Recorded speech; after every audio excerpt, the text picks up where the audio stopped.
Okay, so here we are with another episode, or whatever we want to call it, from MNB Networks. We're going to talk about network design, always network design. Okay, so what do we want to talk about today? I don't know. Let's make something up. How about the complexity of the network designs that are coming into play these days? And what I'll do actually when I'm talking about this is start off by explaining what we used to have to think about as a network designer. Even before, before I started doing design, things were a lot easier when you were a network designer. And that's not to say that they were easy, but they were a lot easier. So the types of things that we used to have to think about were, if we had a WAN cloud and then two routers, the network design decisions would be, well, how do we ensure that the traffic gets to that site on the left, which is DC1, and then the traffic gets to the site on the right hand side, which is DC2, when our preferred route is this data center and our secondary route is this data center. So if our focus is down on this site here, and we'll just put a dashed line around that just to make it clear what we're talking about. So regardless of what this site actually is, then we're probably going to have some sort of like LAN switch and maybe two LAN switches, which are probably in a switch stack. And if that is the case, then it's likely that we'll have something like that from a physical perspective. Let's put this dashed line round here, indicating a switch stack. How does that change the design? Have a think about that for a few seconds.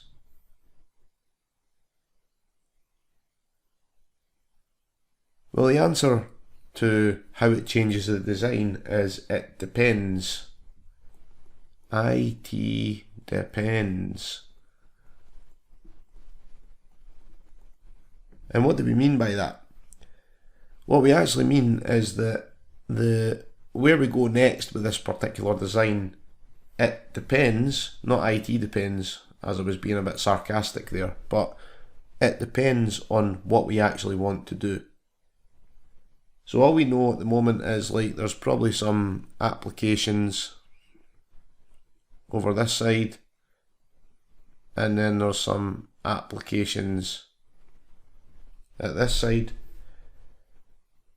The question that I have for you then, just to think about again for a few seconds, is what does your environment look like? Are the applications here always active? Or are some of them active and some of them are standby? And the applications on this side, are they active from the perspective of if that fails, then this is our path to get to our critical applications and everything happens automatically? Or is the one on the left hand side active and the one on the right hand side standby from the perspective of why have I marked it in red?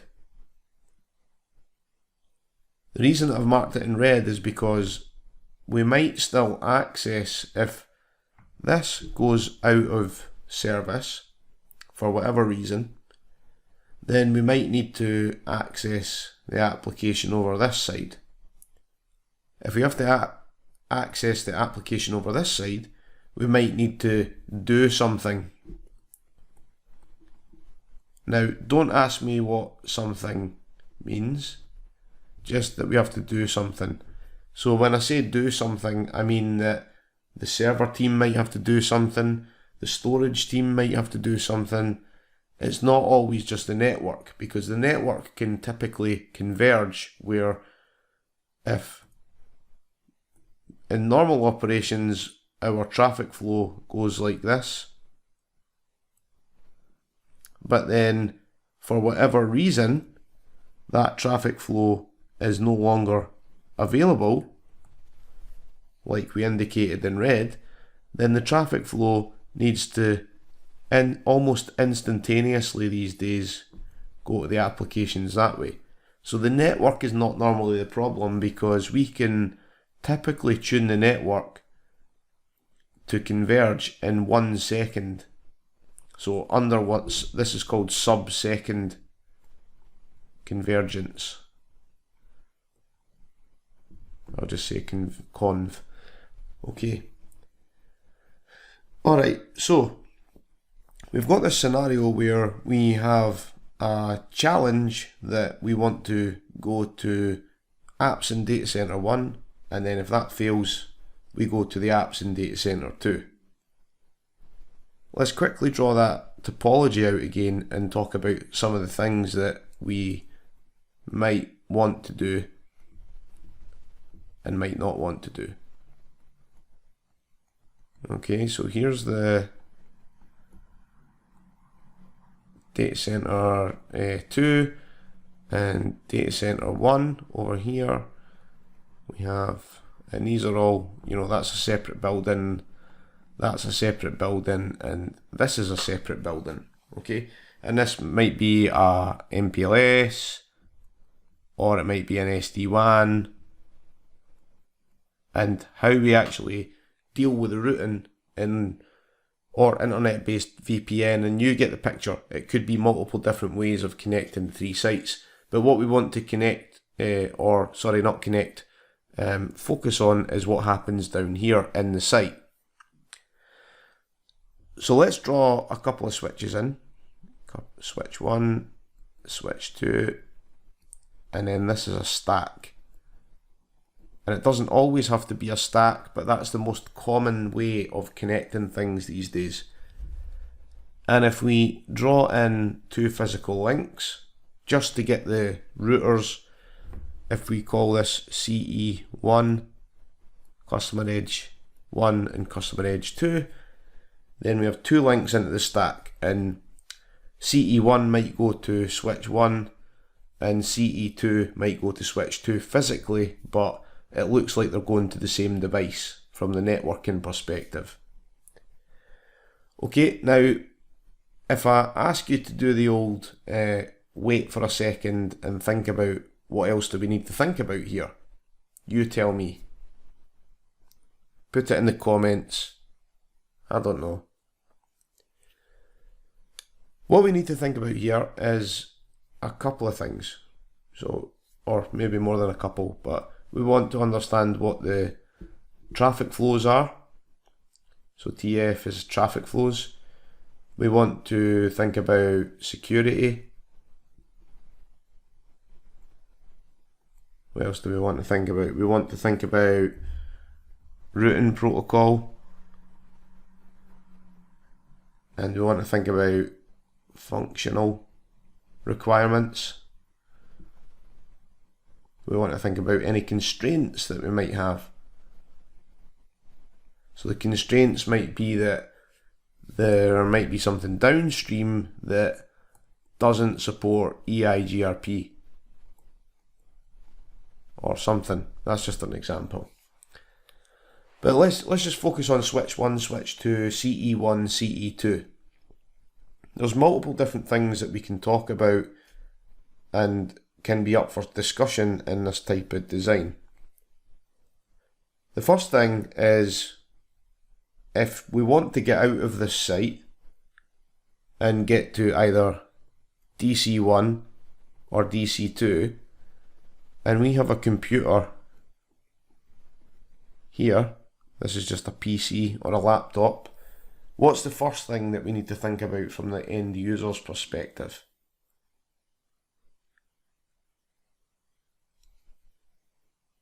We want to figure out where is the default gateway. Okay, so when this PC gets a DHCP address, where is the default gateway?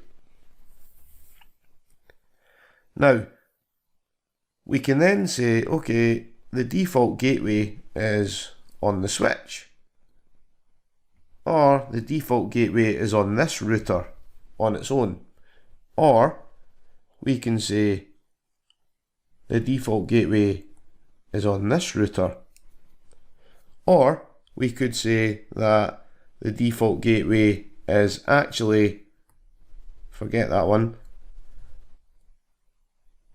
we've got an interface on here, an interface on here, and then the default gateway is a floating default gateway. And if it's a floating default gateway, what are we doing there? We're using an FHRP protocol such as HSRP or VRRP or GLBP.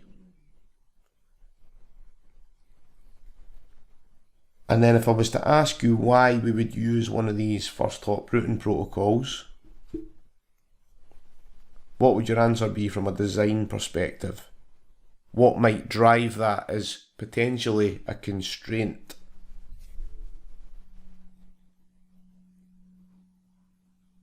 What might drive that is because CE2 and CE1 are two completely separate devices, and there's actually no way that we would either want to, or it might not be technically possible to cluster them together to look like a single device.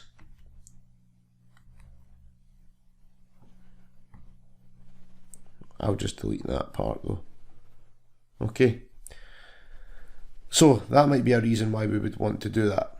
Let's go back to the diagram and say, right, so that's option one, where we could use an FHRP, use DHCP, set the DHCP option where the router is this. So we get the DHCP address and we set the router DHCP option to whatever this is, which might be .1, and then that's the default gateway. This is default gateway. The other thing that we might do is use DHCP and make the default gateway .1 on the switch. Now, what do we need in order to do that? We would need the switch. So these two switches, which are actually in a cluster, to be layer 3 capable. And most switches have some kind of layer 3 capability these days, but they don't normally all have like OSPF, BGP, EIGRP, that kind of thing. Some of the lower end switches have just very basic static routes, but sometimes that's fine and it will do the job. Alright. Okay, so we've now got the basics designed on a whiteboard. What do we do next? We need to think about the routing design. Okay, so if we go back to, this is the WAN, we've got DC2, DC1. We've decided that CE1 and CE2 are connected to, a stacked LAN environment. And what did I say? We had, let's just say, the default gateway here. The gateway is here. So all machines on the network go via the default gateway. And then what do we need to think about?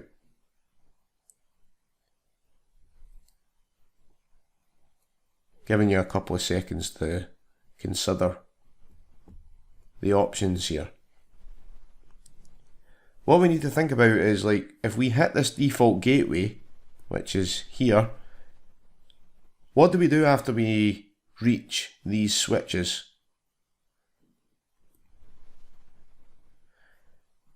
we have to come up with a way of routing out towards each of these CE. I probably should have said CE1 and CE2, but there you go. We do have CE1 and CE2. So we can do that with a multitude of different ways. And if I say that that arrow is a default route, the default route can either be static or IGP or BGP based. Now, this is a whole discussion in itself, where if we just assume that this is a simple site,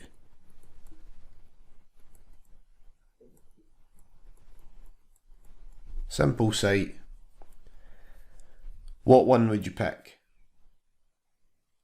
We'd probably pick a static route, right? So if this is a static route, a static default route,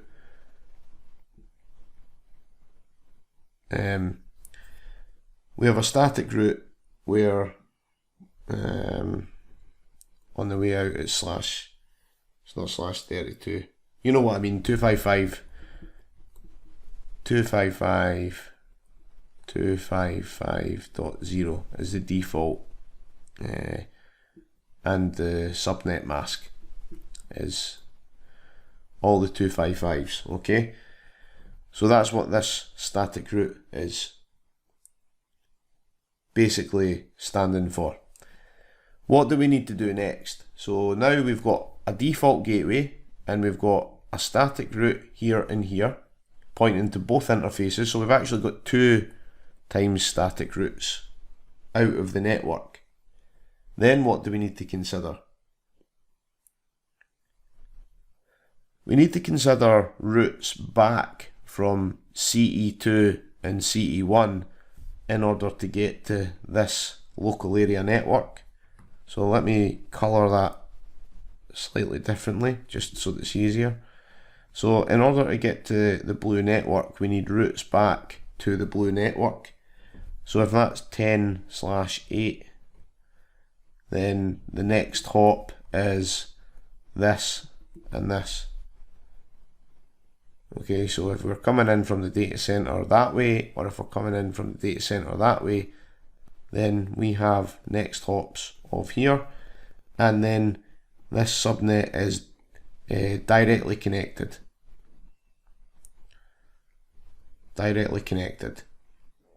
Now, let's work through that scenario and talk about what happens if this fails. Well, what happens if this fails is, like, the traffic flow will come up and it might or might not hit that router.